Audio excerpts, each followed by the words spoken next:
Donc aujourd'hui, nous allons avoir une conférence sur le tarot psychologique que Claire va nous présenter, et ce sera une conférence atelier. Je pense que tu vas faire travailler un peu les gens pour cet atelier conférence du tarot psychologique.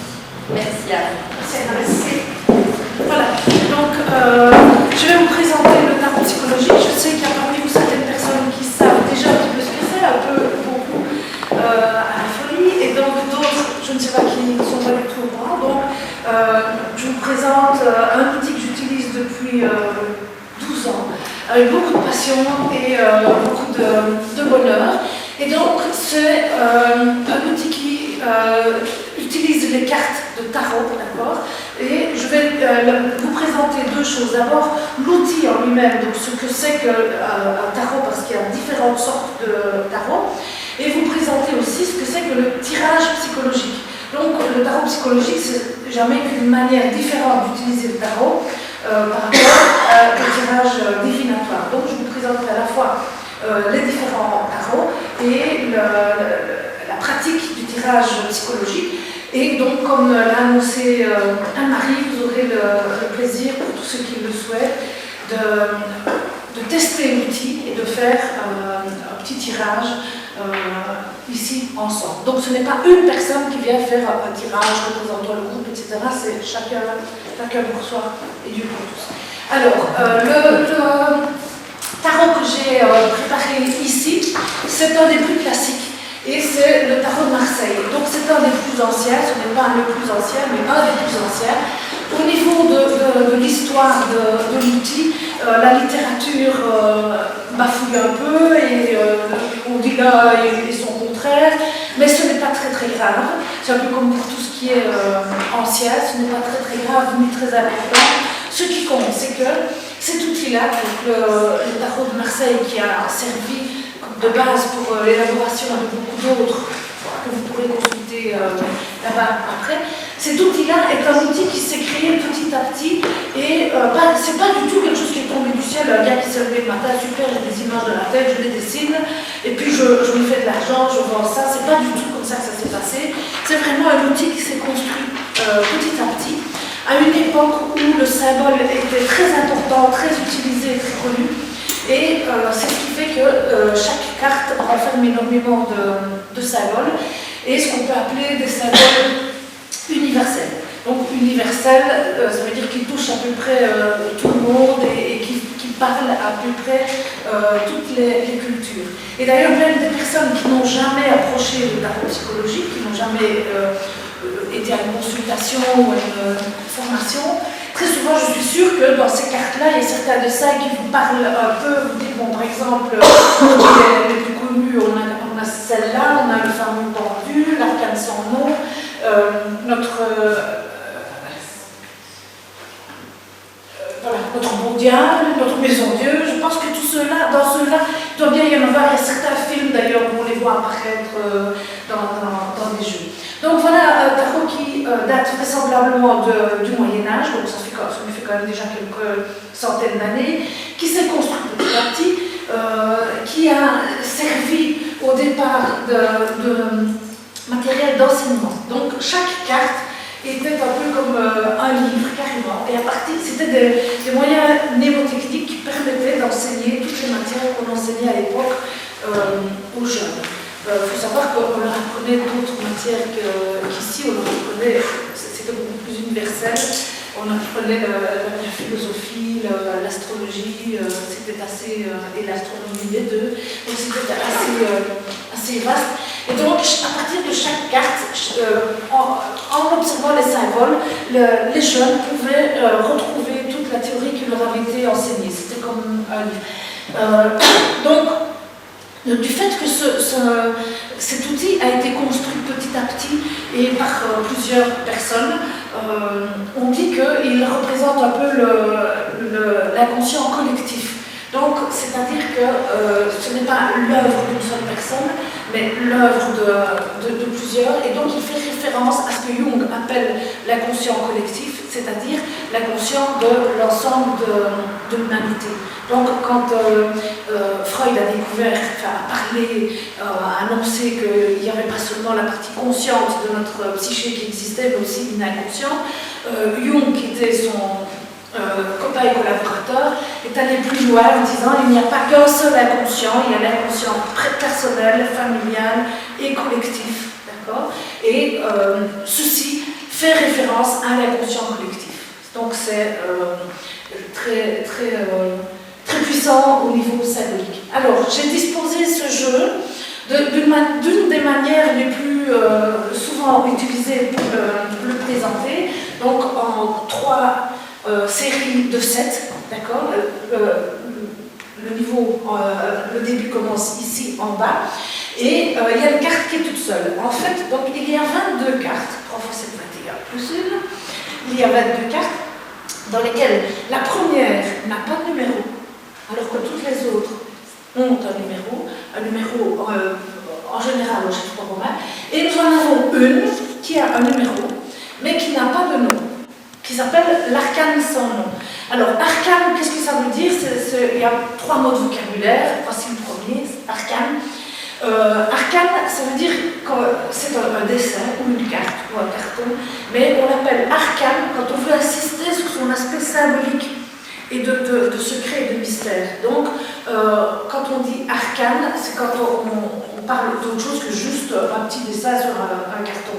C'est un carton qui a une référence symbolique importante et qui a des significations qu'on peut découvrir en analysant. Donc, l'arcane sans nom, ici, que certains appellent la mort, vu le dessin du squelette, mais c'est pas juste. C'est l'arcane sans nom.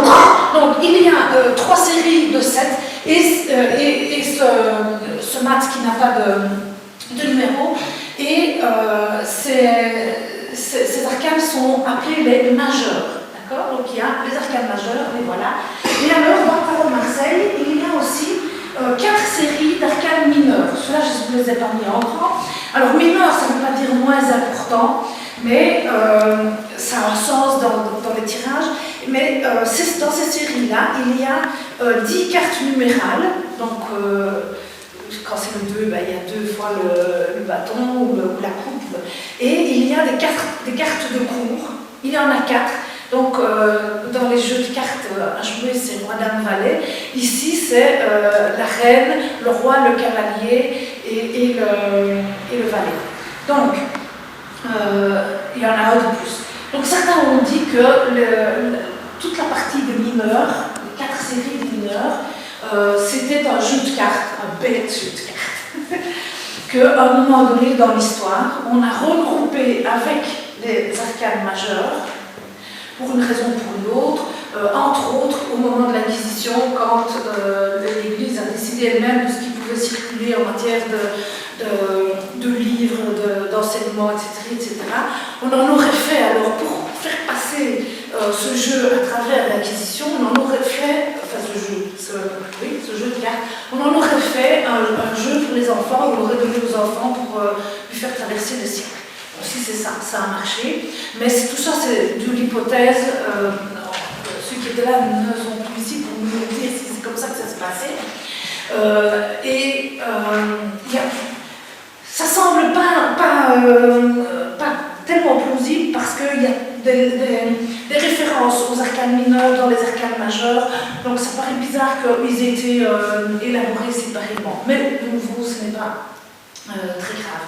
Alors, ce tarot-ci, qui est le tarot de Marseille, c'est ce qu'on appelle un tarot classique, puisque c'est celui sur lequel la plupart des tarots se sont basés par la suite au niveau symbolique. C'est un tarot classique, mais on dit que c'est un tarot non psychologique, parce que les mineurs ont des dessins très symboliques. D'accord, et sans mise en scène de personnages. Et on va voir pourquoi c'est important cette distinction entre les tarots qui ont des mineurs illustrés de façon très symbolique comme ceux-là, ou les tarots comme un des premiers qui s'est inspiré du tarot de Marseille et qui a mais qui a décidé, lui, de décorer les arcanes mineurs avec des vraies mises en scène. D'accord? Donc ça, c'est le Reader, un tarot très, très connu. Mais si je prends des arcanes majeures, d'accord, voilà, ici, ceci, c'est la Maison Dieu. Si je compare ici avec celle du tarot de Marseille, on reconnaît la Maison Dieu, mais on voit qu'il y a de l'interprétation. Il n'a pas fait un copier-coller, il n'a pas pris exactement la même chose. Donc, il a interprété. Et c'est la même chose pour tous les arcanes de ce tarot. Alors, ces tarots-là, qui sont classiques, avec donc 22 arcanes majeures, 4 séries de 14 arcanes mineurs, mais dont les mineurs sont illustrés avec une mise en scène, d'accord? Ces tarots-là, il y a des mises en scène très dures, ces tarots-là, on les appelle des tarots classiques et psychologiques. D'accord? Alors, dès que je vais vous expliquer comment se déroule un tirage de tarot psychologique, vous allez comprendre pourquoi c'est important que les mineurs aient une mise en scène. Alors, je ne vais pas vous en montrer, parce que vous allez pouvoir tout à l'heure venir voir tous les tarots qui sont ici. Ce sont tous des tarots, non, jusqu'ici, ce sont tous des tarots classiques et psychologiques. D'accord? Donc, qui ont la même structure, 22 arcanes majeures, 4 séries de 14 mineurs, mais dont les mineurs sont illustrés. En tirage psychologique, on n'utilise pratiquement que des tarots comme ceux-là, mais on peut aussi utiliser des tarots non classiques que je présenterai après vous avoir expliqué comment se déroule un tirage psychologique. D'accord? Alors, quand je vous représenterai tout à l'heure encore un ou deux tarots. Quand vous êtes installé, vous avez vu sur votre chaise, je vous ai mis une feuille imprimée au verso. Et je vais vous parler d'abord de cette partie-ci. Cette partie-ci qui est, vous avez tous, cette partie ici qui est, vous ne saurez pas lire, mais c'est juste pour vous montrer que vous puissiez, c'est pour ça que vous l'avez en individuel. Cette partie ici qui représente vraiment la structure du processus d'un tirage psychologique, pour que vous compreniez bien la différence entre le psychologique et le divinatoire. Donc, dans un tirage divinatoire, le consultant vient rencontrer une personne et il attend de la personne qu'elle lui donne les éléments de réponse, qu'elle lui dise, ben voilà, il va arriver ceci, etc. etc. Bon. Déjà à ce niveau-là, il y a des personnes qui font de la divination de manière très différente. Il y en a qui vont déjà montrer ce qui se passe loin, qui vont dire, oui, voilà, vous allez vers la rencontre d'un amoureux, un nouveau travail, un accident, etc., etc. Tandis que certaines, Madame Irma, présentent vraiment ce qui se passe en pointillé, les énergies de maintenant. D'après vos énergies d'aujourd'hui, vous semblez vous diriger vers. Donc c'est déjà un peu plus, je veux dire, plus respectueux de la personne. Voilà. Ça lui permet de ne pas lui donner un pavé et dire voilà vers où vous allez, mais bon, ça peut être très bien fait, très juste, mais bon, voilà, c'est pas toujours facile, il faut bien sentir les choses. Donc c'est un choix dans le tarot psychologique de ne jamais dire à la personne les réponses à sa place. On ne donne jamais les réponses à sa place. Le consultant se présente à une consultation de tarot psychologique et il va lui-même prendre le jeu, lui-même mélanger les cartes, en tirer une, deux, trois, selon ce que le guide lui conseillera, l'accompagnera pour qu'il avance dans son tirage, mais c'est lui qui va interpréter sa carte. C'est lui qui va... Comment? L'appétit de l'œuf. Ouais. C'est toujours le consultant qui interprète sa carte. Alors on verra après que bon, le guide il fait quand même quelque chose, il n'est pas là à attendre que ça se passe forcément. Mais c'est le consultant qui fait son interprétation, accompagné, porté, guidé, épaulé par ce qu'on appelle entre nous le guide ou le tarologue. Et donc le processus est décrit ici, donc c'est tout simple, là c'est 4 étapes, toc, toc, toc. Mais ceux qui l'ont déjà fait savent qu'il faut quand même un certain temps pour arriver à maîtriser ce processus parce que la tentation est forte et il y a des pièges à chaque étape. Donc, le consultant pose une question. Déjà là, il faut bien la formuler, il faut des questions de préférence ouvertes. Donc, pas est-ce que je dois quitter mon boulot? C'est mieux d'avoir quand même des questions qui attendent une réponse autre qu'un oui ou un non. Quoique, avec une question fermée, le tarot va nous donner des nuances et on arrivera quand même à avoir autre chose que si on avait jeté la pièce en l'air. Mais donc, on essaie de trouver des questions quand même ouvertes. Une question dans laquelle le consultant est impliqué, bien sûr. Donc, pas pourquoi est-ce que ma mère ne m'aime pas, mais qu'est-ce que j'ai à apprendre de ma difficulté relationnelle avec ma mère aujourd'hui. Vous entendez quand même que là, il y a une sacrée différence. Je tire pour moi, je ne tire pas pour ma mère. Ma mère n'est pas là. C'est pas comme ça que ça fonctionne. Donc, on a bien formulé la question. Le guide décide, choisit si ce sera un tirage à une carte, deux cartes, trois cartes avec des sous-questions. Ça, on n'entre pas dans les détails. Mais au niveau de l'interprétation d'une carte, le consultant tire une des cartes, elle est mise devant lui et donc voilà, le processus commence en 4 étapes. La première, le consultant est invité à dire uniquement ce qu'il voit. Donc, il ne sort pas du cadre du graphisme et du visuel. Il va en sortir tout le temps. Et le guide sera là pour dire « Ok, tout à l'heure, tu pourras ou vous pourrez interpréter, exprimer votre ressenti, mais maintenant, dites-moi juste ce que vous voyez au niveau graphique. » D'accord? Cette étape-là est très très importante et la plupart du temps, on a la réponse là. Elle apparaît déjà de manière assez claire et nette dans la manière dont la personne décrit la carte, les mots qu'elle emploie, si elle commence par les détails, le début, il y a déjà toute une série d'indices, mais des indices qu'on ne communique pas évidemment. Hein. Le guide perçoit des choses à ce moment-là, mais il ne dit rien, le consultant continue son travail. Après, là, on reste centré uniquement sur le graphisme et sur l'image. Ensuite, le consultant est invité à imaginer que la carte qu'il vient de décrire, au lieu d'être juste un petit dessin, devient réel, grandit, et il y rentre avec tous ses sens. Donc les sens, c'est les émotions, les sentiments et les sensations. Donc on peut avoir les poils qui se brisent, sensation de chaud. Il rentre dans la carte et il exprime ce qu'il ressent. Là, il y a des pièges aussi. Très souvent, les personnes disent « je me sens seule », par exemple. C'est un petit exemple. Et donc, la personne, le consultant, croit qu'il a exprimé un ressenti. Je me sens seule, c'est un état. Être seul, c'est un état. Donc le guide, lui, quelles sont tes émotions quand tu es seul? Parce que je peux être seule et me sentir triste, je peux être seule et me sentir joyeuse, je peux être seule et me sentir sereine, énervée, frustrée, je peux avoir tous les états émotionnels en étant seule. Donc c'est le rôle du consultant, du guide, de faire émerger vraiment le ressenti. Vous remarquerez que ces 2 étapes-ci, on n'a plus pensé à la question, hein. On est resté centré sur le dessin, resté centré sur le ressenti. La question, on ne sait plus qu'elle existe. Et c'est seulement à la 3e étape, quand on a réussi à déjouer tous les pièges et à obtenir vraiment de l'émotion, du sentiment et des sensations, que le consultant est invité à relier tout ce qu'il a exprimé et ressenti jusque-là avec la question qu'il posait.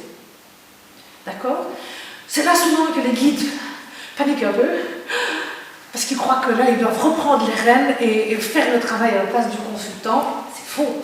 C'est toujours le consultant qui fait tout. C'est lui qui paye, c'est lui qui fait tout le boulot. Et donc, non, c'est le consultant qui va faire lui-même les liens. Le guide va l'aider. Tout à l'heure, quand tu disais que cette femme avait l'air d'avoir peur, est-ce que dans la situation pour laquelle tu poses une question, tu ressens la même peur, etc. Et puis, paf, c'est tout, hein, pas plus compliqué. On reprend ce qui a été exprimé et on cherche à voir s'il y a un lien avec la question qui était posée. Donc à cette étape-ci, on est centré sur la question. Le but, c'est obtenir une réponse à la question. D'accord?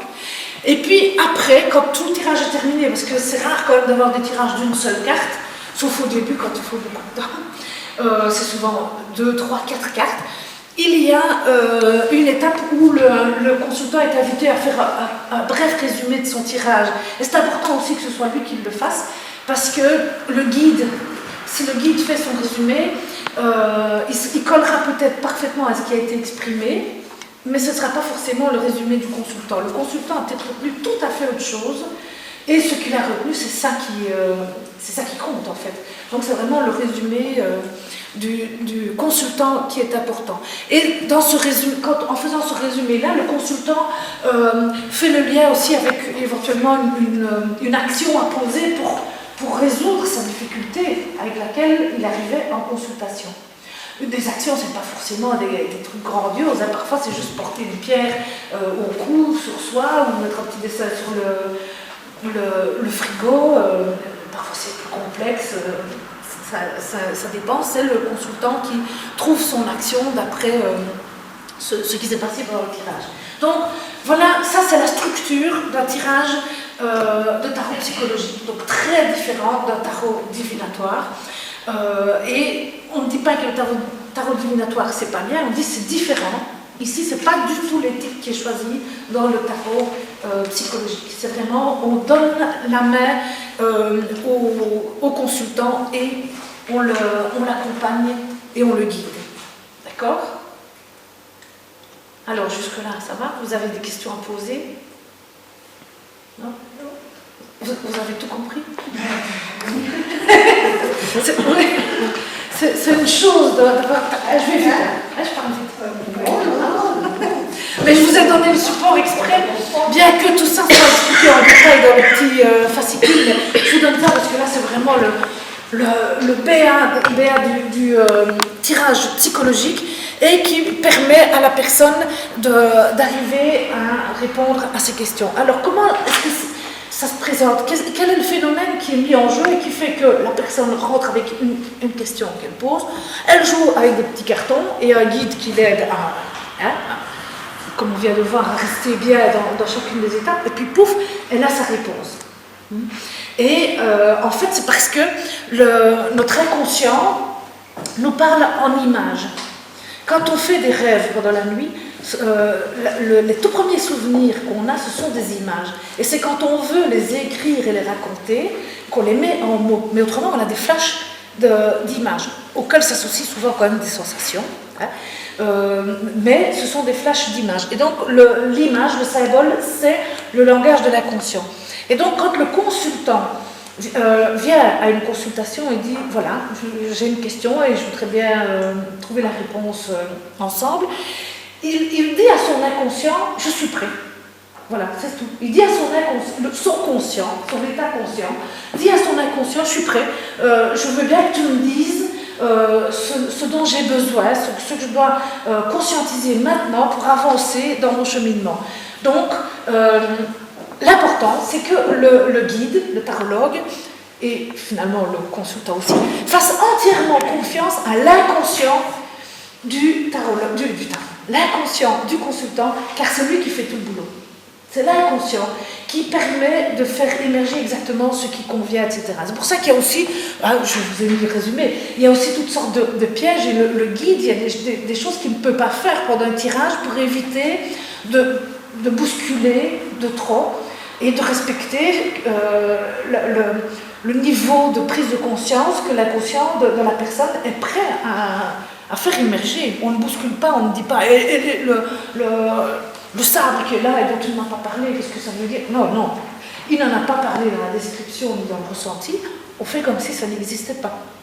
Voilà, il y a toute une série de petites choses. Donc on est toujours très respectueux. Ça ne veut pas dire qu'on ne bouscule pas un petit peu, on ne titille pas un petit peu, de temps en temps quand même, mais en restant vraiment, on tourne autour, on fait des petites suggestions, mais on ne rentre pas dedans, on est confiant, on a pleine confiance dans l'inconscient du consultant qui sait ce qui peut monter à la surface, pourquoi, à quoi ça servira tout compte fait. Ouais. Et puis parfois la question n'est pas toujours très claire et le tarologue aide à préciser la question. Tout à fait. Et parfois, ça c'est génial parce que parfois la question se précise en cours de tirage.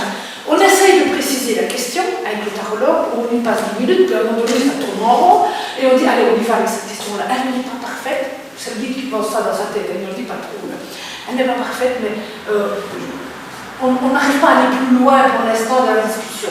La personne veut cette question-là. Et donc, on commence, et puis ça me donne des frissons, tellement ça me fait penser à certaines situations. Et puis, en cours de tirage, effectivement, la question se précise, et après la première carte, paf, on reçoit ça comme, autant le guide que le consultant, on reçoit ça comme une révélation, là, la question. Elle apparaît dans le tirage.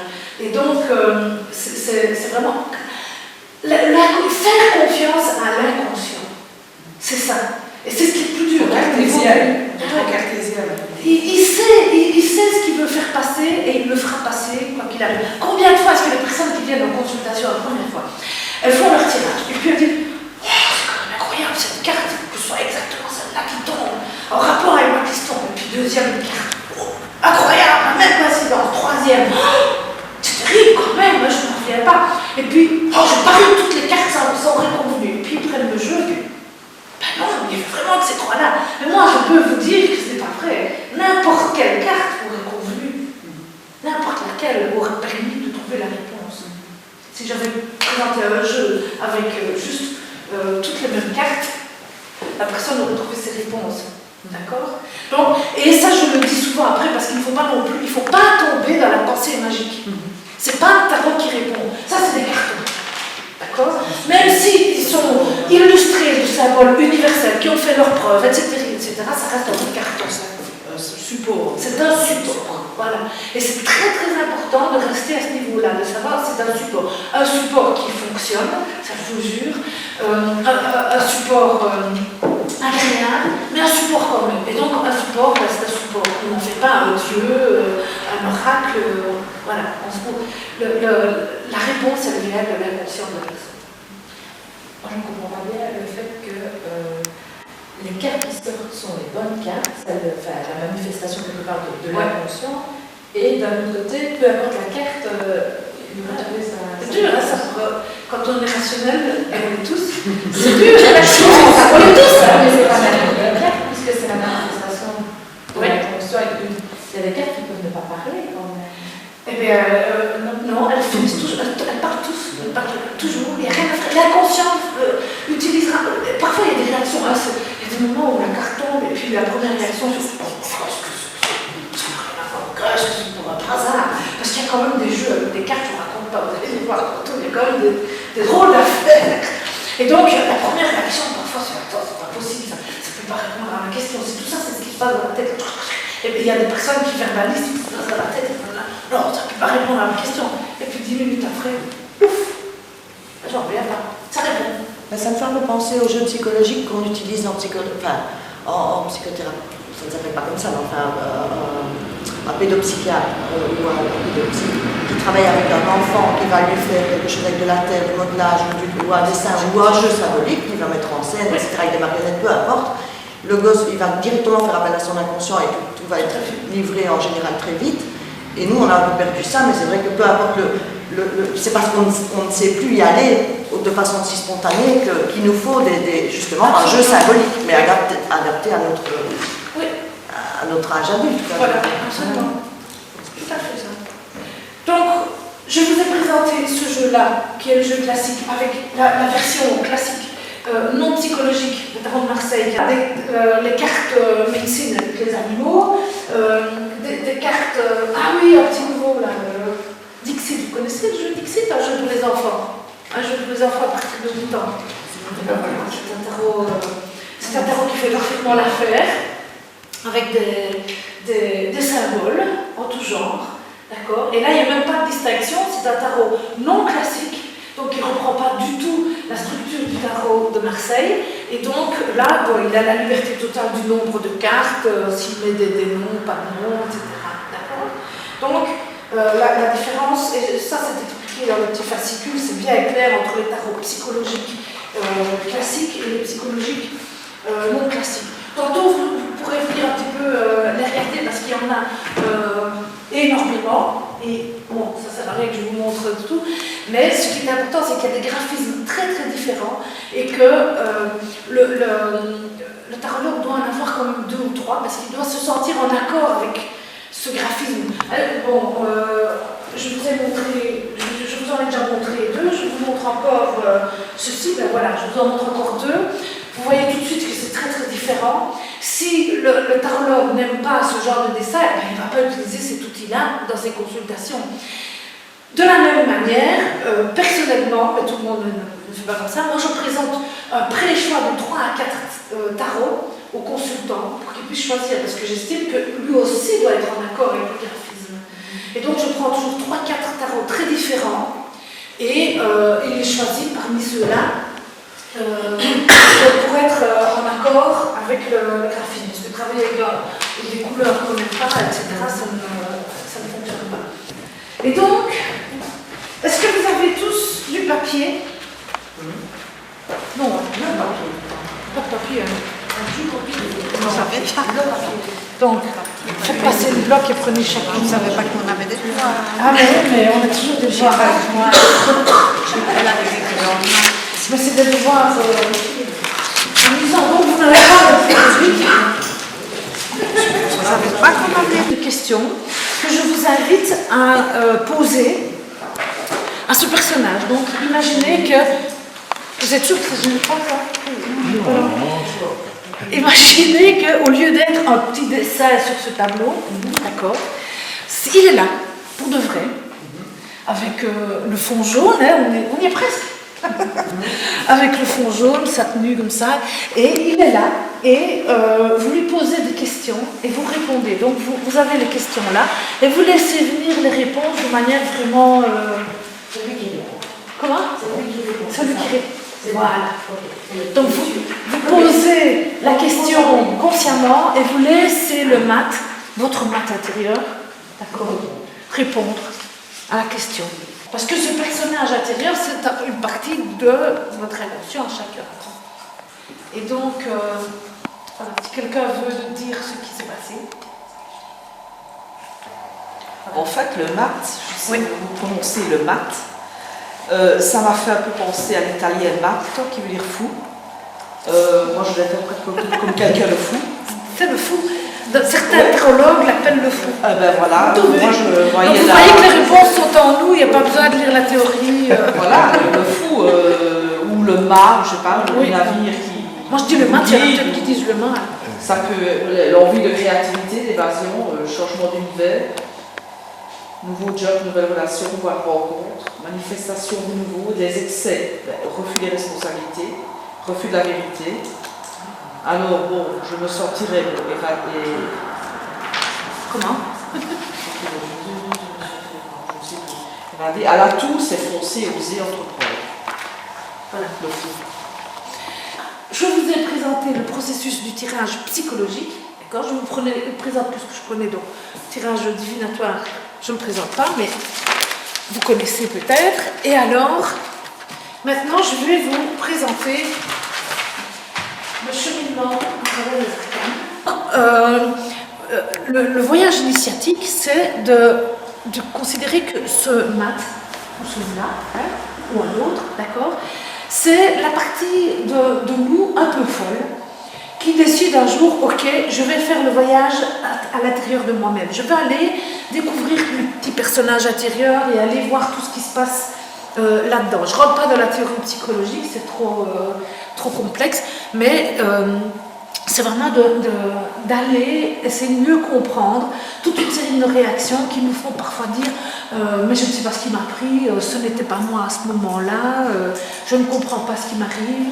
Chaque fois qu'on dit ça, c'est simplement, tout simplement, parce qu'il y a certaines choses qui ne sont pas encore arrivées à la conscience, qu'on n'a pas encore pu faire comme ici, mettre sur la table et les regarder en conscience. Et donc, le voyage, c'est dire, voilà, ce mat représente la partie folle de moi qui accepte d'aller à la rencontre de tout ce qui se passe à l'intérieur de moi. Et donc, il va faire le voyage. Il va aller rencontrer chacun des arcanes. On a vu qu'arcane, ça veut dire que c'était un symbole qui est une image qui est très chargée au niveau symbolique, et il va voyager, aller rencontrer chacun des personnages et entrer en conversation avec. Et donc, le voyage que moi je propose, c'est un voyage de plus de 2 ans, 26 mois, simplement parce qu'il y a 22 arcanes, et qu'on va les rencontrer les uns après les autres, et puis qu'on va rencontrer les séries des mineurs aussi, pour un peu savoir quand même, parce que si elles sont dans le jeu, elles ont beaucoup de sens aussi. Et donc, on va aller, mois après mois, rencontrer les arcanes, et aller voir, bah tiens, qu'est-ce que c'est? Bon, déjà mon fou intérieur, hein, puisque vous avez dit, le mât, ça me fait penser à Matto italien, donc le fou, effectivement certains l'appellent le fou. Et puis ici on a le battleur, mais qui veut dire aussi dans certains tarots on l'appelle le magicien. Donc c'est quand même intéressant d'aller rencontrer son magicien intérieur. Hein. Et puis alors on va rencontrer ici 2 couples qui vont faire référence à nos parents, à nos racines, etc. On va aller voir l'amoureux, c'est pas seulement le symbole de amoureux, c'est aussi le symbole du choix à poser dans la vie, etc. Et on va aller chaque fois rencontrer une énergie différente. Et c'est un peu comme si on regardait son âme, son intérieur, par des fenêtres différentes. Chaque fois par une fenêtre différente. On va toujours parler exactement de la même chose, hein, apprendre à gérer la dualité. Hein, quelque part, et à mieux équilibrer l'intérieur et l'extérieur, et conscientiser toute une série d'éléments qui ont été refoulés pour une raison ou pour une autre. Mais qui ont été refoulés pour des raisons très valables au moment où ça l'a été. Ce qui veut dire que toutes les précautions dont j'ai parlé tantôt, attention, il y a des précautions qu'on prend dans le tirage pour ne pas trop bousculer les personnes, elles ont beaucoup de sens justement parce qu'il n'est pas question non plus d'aller chercher tout ce qui est dans l'ombre, dans la marmite à pression, et de le remettre d'un coup à la surface. Là, on ne survit pas, d'accord? Donc on y va vraiment doucement. Et c'est ça aussi l'intérêt du travail en tarot psychologique, c'est que c'est le consultant qui va à son propre rythme. Voilà. Et donc les prises de conscience se font selon ce que la personne veut mettre sur la table. Alors, ça c'est une manière de présenter le voyage, mais voici une autre manière. Je vais vous avertir la route. On va bien. Pas longtemps.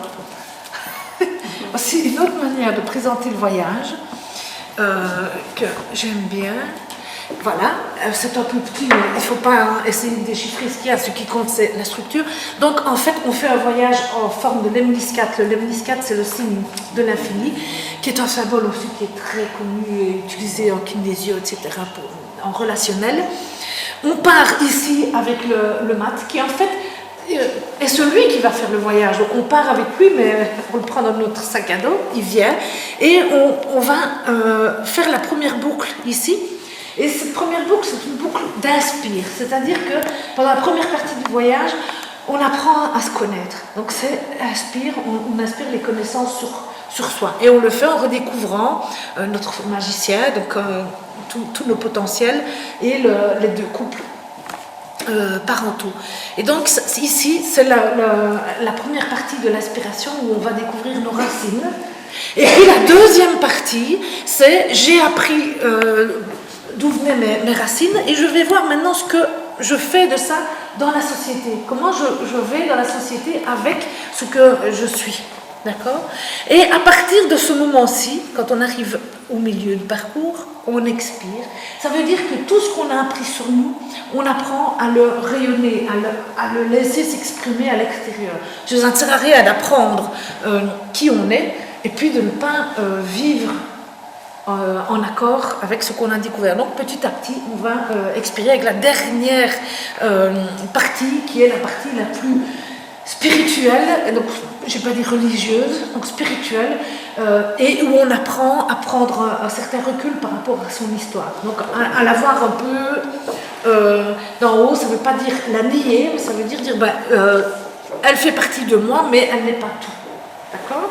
Mais voici une autre présentation du même voyage, coller et décoller, je ne sais pas ce que ça va donner. Voilà, j'ai gardé les mêmes couleurs, d'accord?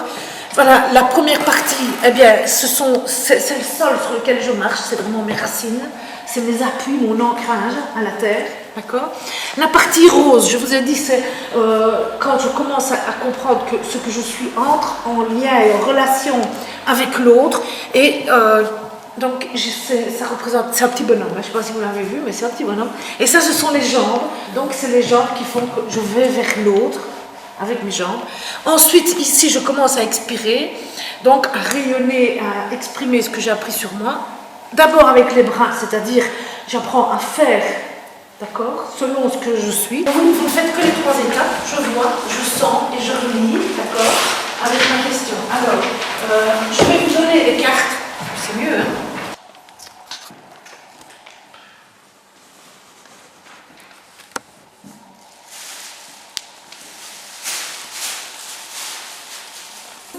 Et là, je regarde, c'est le batteur. Ah, il est parti. Voilà, ce qu'on appelle le battleur. Ah, c'est battleur. C'est le battleur. Ah, mais si vous nous racontez déjà. Donc il y a 2 battleurs aussi. Sens pour arriver à la réponse. Alors je suis affirmative, très confiante, etc. Il faut savoir aussi que parfois certaines questions sont quand même complexes et mériteraient 20 sous-questions. Hein, qu'est-ce que je dois faire dans ma vie, enfin, quand on est dans les grands... Donc, à ce moment-là, quand je dis oui, on a toujours une réponse, la réponse peut être la question suivante, la sous-question suivante. On ne résout pas tout comme ça, il ne faut pas croire non plus qu'on va tout résoudre en un tirage. Donc, si on vient avec une question grosse comme une maison et qui est vraiment le sens de notre vie, là, bon, c'est fractionné, et donc, voilà. Il n'y a pas de... Il ne faut pas être là dans la magie, je dis ouais super, je vais me faire une consultation, je n'aurai plus aucune question à me poser après, c'est pas ça net. On suit le processus avec une pierre, et puis on relie à la question, et qu'est-ce que c'est que la question? Donc, ça, c'est le guide qui sens ce qu'il faut faire selon le type de question, etc., selon le temps qui est alloué, et la plupart du temps, c'est rare qu'on fasse un tirage d'une seule carte. Ce sont souvent des tirages de 2, 3, 4 cartes, sachant qu'il faut à peu près 10 minutes pour interpréter une carte, et qu'une consultation dure 1 heure et qu'il faut le temps de formuler la question, faire l'interprétation et puis en faire le résumé, il ne faut pas dépasser les 4 cartes. Et donc, tout ça dépend de la question. Et alors là, de nouveau, il n'y a pas 2 personnes qui font la même chose. Soit, dès le départ, le consultant, le tarologue annonce « je vais faire un tirage de 4 cartes, le pour, le contre, l'intervenant, l'accès hein, ». Et puis, on tire une après l'autre, ou on les tire toutes les 4, on les met toutes les 4 sur la table. Mais moi, je dis toujours, par exemple, aux tarologues qui débutent, on débute pendant 2 ans, hein, ne faites pas ça. Ne faites pas ça, parce que la gestion du temps est très difficile. Et si vous avez annoncé à la personne, on va faire un tirage à 4 cartes, et puis vous restez une demi-heure sur la première carte, il ne faut pas avoir quelqu'un d'autre ou un rendez-vous après, et puis ça va après. Au bout d'un certain temps, il n'y a plus la même concentration, ça ne sert à rien de s'étendre 2 heures sur un tirage, ça ne profite pas. Puis la personne elle va sûrement aussi se disperser. Oui, voilà. Et donc, moi je dis toujours, au début en tout cas, tirer une carte à la fois, mais ce qui est important, c'est de dire le sens de la carte au moment où la personne va tirer. Donc, si une personne demande, tiens, j'ai envie de savoir comment me réorienter professionnellement pour l'instant, c'est déjà, hein, on peut dire, la première question, la première carte va être le bilan de ce que tu vis maintenant, je dis tu chaque fois, mais ça arrive très vite qu'on se tutoie en consultation, de ce que tu vis maintenant au niveau professionnel, donc le maintenant, quoi, ici maintenant. Alors évidemment, le consultant, il va supposer que la suivante, ce sera quand même, qu'on sera quand même le futur, on est bien d'accord. Mais on ne sait pas encore comment on va le formuler. On va attendre de voir ce qui va être exprimé sur la première carte pour reformuler le sens de la seconde. Enfin, deuxième, parce qu'il y a peut-être une troisième. D'accord? Donc, même pour les non-débutants d'ailleurs, moi souvent je fais des tirages qui se construisent au cours de la consultation. Ah, on fait souvent ça. Donc on ne décide pas à l'avance le sens des 3-4 cartes c'est pendant la consultation, on fait la première, la deuxième, la troisième. C'est vrai que par exemple, quand beaucoup de questions commencent par pourquoi ? Pourquoi est-ce que je n'arrive pas ici ? Pourquoi est-ce que j'ai ici ? Pourquoi est-ce que ça ne va pas là ? Et donc, dans ce tirage-là, très très souvent, la première carte, c'est l'origine de la difficulté. On va aller chercher vraiment l'origine, la cause première de la difficulté. Puis alors après, on ira plus loin en disant, bon ok, maintenant, on va voir comment on peut résoudre le problème et en allant au passage chercher les atouts et les forces dont on dispose pour y arriver, voire passer par les pièges. C'est important aussi de prendre conscience des pièges et des difficultés pour pouvoir mieux équilibrer. Oui, et donc voilà pourquoi on va avoir 1, 2, 3, 4 cartes, souvent 3, 4, pas plus. Ou alors c'est vraiment des tirages philosophiques quand on fait les rondes, des besoins, des histoires comme ça, mais ça c'est des tirages diamants, mais ça c'est pas des tirages de consultation normales. Donc voilà, ça c'est tout un truc qui s'apprend. Donc moi j'ai écrit un fascicule qui reprend combien ? 50 tirages. Mais dans les 50, c'est vrai que souvent on en maîtrise 4-5 qu'on utilise et puis on crée quoi. On crée le tirage pendant la consultation.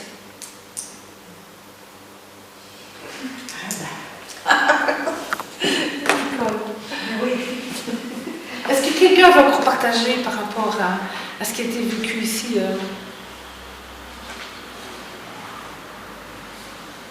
Est-ce que c'est clair? On découvre. On découvre. Oui, il faut le temps, c'est pas un truc qu'on maîtrise comme ça. C'est une belle aventure. Enfin, moi, je le vis chaque fois comme ça. Est-ce que les thérapeutes sont des psychologues? Moi, je ne suis pas psy. Et je vais même plus loin. Je dis que c'est un outil qui permet de mieux se connaître, de progresser, etc. Mais si moi, j'ai une personne qui se présente et qui a visiblement un trouble psychologique, voilà quoi, comment est-ce que je le sais en étant pas psy? Je peux faire quand même quoi. Il y a des choses qui. Je vérifie que la personne est accompagnée en parallèle, et sinon j'ai déjà fait des ruptures de contrat. Donc ce n'est pas. Moi je ne dis pas le tarot va nous guérir, c'est pas. Un thérapeute peut l'utiliser comme outil complémentaire et il y a des personnes, je connais des psychologues qui l'utilisent dans leur consultation, mais ils sont psychologues et ils ont leur. Moi je ne suis pas psychologue, donc je ne suis pas là pour résoudre les difficultés psychologiques. C'est vraiment un outil, c'est pour ça que je dis miroir de l'âme et un outil de croissance personnelle, donc mieux se connaître, avancer, etc. Mais moi je ne suis pas thérapeute. C'est plutôt un coaching. Voilà. Tout à fait, coaching c'est le terme. C'est beaucoup plus dans ce sens-là. De toute façon, ça a toujours existé, les noms sont différents. Oui, oui. Et puis, ce qui est important, c'est pas tellement le nom qu'on donne aussi, c'est la relation qui s'inscrit à ce moment-là. Et voilà, je veux dire, bon, il y a maintenant tout on veut réglementer ce qui est thérapeute, pas thérapeute, etc. J'en connais qui veulent faire des écoles avec 3 ans d'études, tout le bazar, et puis qu'il faut quand même sortir des personnes qui ne savent pas accompagner, ni coacher, et on ne saura jamais mettre ça dans c'est de l'humain, quoi. On peut pas. Et puis il y a même ça va plus loin, quoi. Il y a un guide pour un consultant. C'est pas le même guide qui convient à tous les consultants. Les personnes ne se rencontrent pas par hasard. Elles sont mises en lien parce qu'elles sont là pour s'apporter chacune quelque chose et ce qui doit passer passe. Et vous ne pensez pas que ça pourrait être fait avec un autre support que le tarot? Oui, tout à fait. Déjà, vous allez voir là qu'il y a de tout, vraiment des images très différentes. Et on peut se faire des collages qui sortent de tarot, on peut prendre je suis éducatrice, je travaille maintenant avec des adolescents et j'ai utilisé la semaine dernière le photolangage avec des images de magasin. Absolument. Et Ça marche très bien. Je trouve ça fait écho quand même. Tout à fait. Oui. Donc ça c'est important, c'est bien pour ça que je vous montre la gamme et que je vous dis, on peut, si on veut, certains veulent être attachés à un ou deux tarots parce qu'ils font ce qu'ils veulent. Mais effectivement, il y a beaucoup d'outils qui peuvent convenir et il y a là un choix de classique, non classique, genre des gouffres moi-même. Et effectivement, on peut faire des collages. Moi j'ai déjà eu de la pub où c'était un carnet comme ça avec des photos de paysages. Je les ai coupés et ça me servait de grand tarot. Comment? Il y a beaucoup de choses.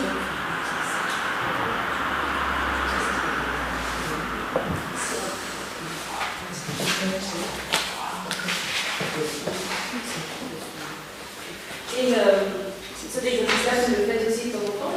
Ouais. Ça, c'est quelque chose. Les questions que je vous ai données, c'est des questions que je recommande. Donc, c'est dans les activités vivement recommandées, mais jamais exécutées. Comme chaque mois, on rencontre. Comme chaque mois, on vient rencontrer une énergie, un personnage, un arcane.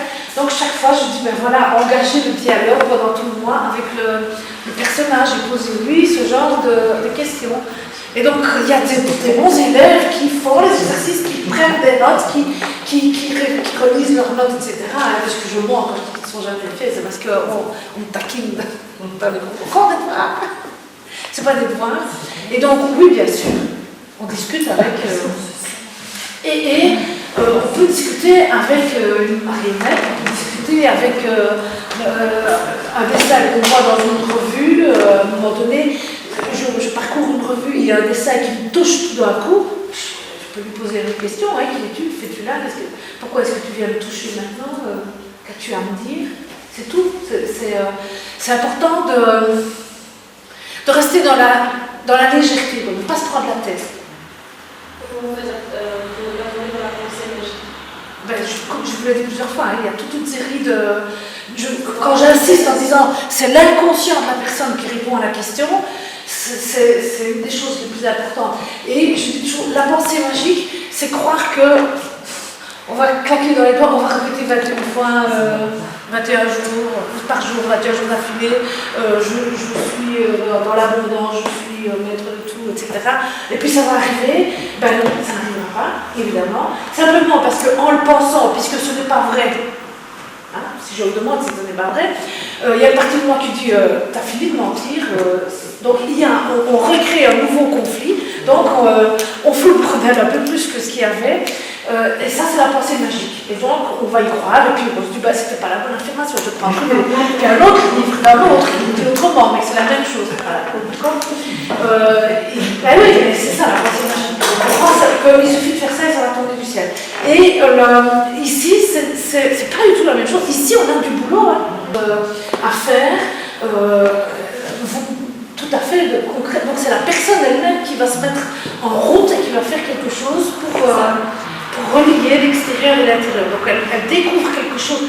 La réponse, ça veut dire qu'elle voit à l'intérieur d'elle-même où est le conflit. C'est ça. Une partie, un petit bout, hein. Elle voit. Et puis après, ok, j'ai vu, mais je peux dire, je dois dans l'univers de résoudre mon petit problème que je viens de découvrir. Ça ne marchera pas. Donc, on l'a vu, on fait quelque chose concrètement. Qu'est-ce que tu vas faire? Et puis voilà, on met en place petit à petit les choses. Ça ne tombe pas du ciel. Non, mais c'est quelque chose qui est très ancré. Hein, 21 jours, 21 fois, et ça va marcher, il suffit de dire je sais pas. Donc voilà, c'est pas... Mais c'est vrai que c'est une question excellente parce que tout au long, je dis toujours, on est sur un fil rouge. On est sur un fil rouge. On bascule du côté de la pensée magique. Pour un moi, quand j'ai tiré la carte, quand je l'ai vue, je me suis sentie soulagée. Et après, je me dis, oh, mais ça, c'est un peu pensée magique quand même. C'est pour ça que je vous pose la question. C'est pas pour... Je sais que vous avez répondu 100 fois, mais. Moi, je ne me lasse pas. C'est parce que c'est très particulier comme sensation. Puis je viens de. Comme si. J'ai eu un truc cool, quoi. Mais bon, ça ne veut pas dire que ça va être cool, c'est juste. Voilà, mais ça donne une énergie. Une énergie qui est de la confiance, de dire voilà, ça peut se terminer. Voilà. C'est pas tant une pensée magique, mais je pense penser positivement, c'est quand même quelque chose qui aide à... Absolument, absolument. C'est pas la même chose. Penser positivement, c'est dire il y a des choses que j'ai envie qui se mettent en place, d'accord, et je suis disposée à faire ce qu'il faut pour. Voilà. Et je me serais aidée autant que possible de l'univers, de consultants, on appelle parfois consultant le guide, donc on s'en mêle un peu les passons. Donc je suis prête à me faire aider, mais je sais que c'est moi qui ferai toujours le premier pas et le deuxième, puis à un moment donné quelqu'un poussera, comme quand on aide un enfant à rouler un vélo quand on enlève des petits trous. Mais je vais devoir faire quelque chose, ça ne va pas me tomber du ciel. C'est vrai que, après pour faire ce que je veux dire, je me dis quand même, parce que la roue de la fortune, moi je pense aussi, tout à l'heure elle m'a mais je pense aussi pour tout, la chance. Ça peut aussi être dans ce sens-là que ça peut être interprété, enfin je veux dire, on peut voilà. Chacune des cartes, elle dit l'un et son contraire. Si ça peut vous rassurer. Oui. Il n'y a rien qui soit figé, chacune dit l'un et son contraire, et encore toutes les nuances à côté. Donc ça c'est déjà extraordinaire, il n'y a rien de figé, la roue, si tu tires la roue, ça veut dire, attention, quoi. Non, pas comme ça. Mais c'est l'élan premier qui est... C'était le cas, les cartes consciences répétées de vous, il y en a tous les Tout à fait. Donc, voilà, c'est un outil. Voilà. Ce n'est pas quelque chose qui guérit comme ça un peu de tout, et puis qu'on fait le tirage, puis on a réponse à tout, on est libéré. Non, il y a du travail et des prises de conscience. Les prises de conscience, je vous ai parlé tantôt en 2 mots vraiment, parce que ma petite conscience m'a dit que c'était déjà 10 heures. Dans votre marmite, il y a beaucoup de choses dans la marmite à pression, donc ce qui a été mis dans l'inconscient, il ne faut pas sortir tout d'un coup. On n'y survivrait pas. Et puis si ça y est tombé, c'est que c'était une protection pour survivre. Donc il ne faut pas devoir résoudre tout d'un coup. Mais d'un autre côté, il y a des moments où on a l'impression de stagner, semaine après semaine, mois après mois, et puis tout d'un coup, il y a une grande porte cochère qui s'ouvre, on respire, et puis on est reparti, puis un peu plus loin, on se dit, ah, voilà, ouais, ok, mais tout n'est pas fini, effectivement, il y avait encore des portes, et bien il y a des portes, et voilà, on continue, hein, et on en ouvre encore. Et donc, tous ceux qui sont ici, ce sont les classiques psychologiques, d'accord, jusque-là, et là, ce sont les non-classiques. Et puis là, quelques livres, quelques références qui sont vraiment très jeunes. Celui-là, c'est un des meilleurs, mais il n'existe plus dans cette édition-là, mais dans une autre, je ne connais pas, c'est écrit dans un petit fascicule. Et voilà, ça, ce sont des livrets qui vont avec des sachets.